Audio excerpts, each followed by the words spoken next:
4-5 kilo oruqlab bo'lgandan keyin ham ig'irligingiz tushmay, ishingizni shunda pishirib etdimi? Pinkdaychi deb qo'ymizgo, ig'irlik jim turib faqat tushmayotdi. Shunda payzingizni oruqlayotganingiz bekçil oldingiz qanday qilmaysiz?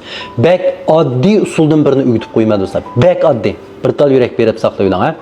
20 kundek bo'ldiysa oruqlayot qiling. 5 kilo ig'irlik tushib bo'ldi. Ondan tushmadi.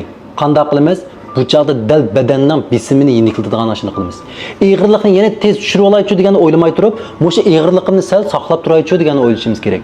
Endi ig'irlikni sal o'rilisin bo'lmaydi, sal tushib ketsin bo'lmaydi. Bir 10-15 kundek bir saqlayılan o'sha ig'irlikni. Bu jarayonda harakatni burunqidek ig'ir qilmang. Ya to'xtating, ya bir azroqroq yenigrek harakatlarni qiling. Ig'irlikni necha kuni bir o'lchab, sal o'rlak qilsa ig'irlik, masalan 500 gram 1 kilo o'rlak qilsa, tomoqni sal azaytib shu to'xtab qolgan izingizga tushib oling. Ig'iriq sal tushgandek bo'lsa, tomoqni sal jiqyab, yana ustiga sal o'rlab oling. O'zligingizdan juma o'rlab oling ha.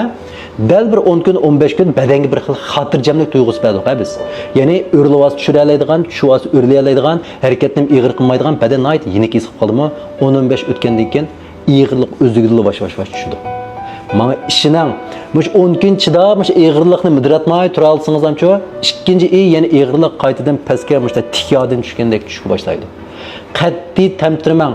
Ig'irlik tushimiz teximi aziyab turibman tomoqni. Ig'ir harakatlarni teximi oshirib turibman. Kepin tush bo'limi? G'ayrat qiling.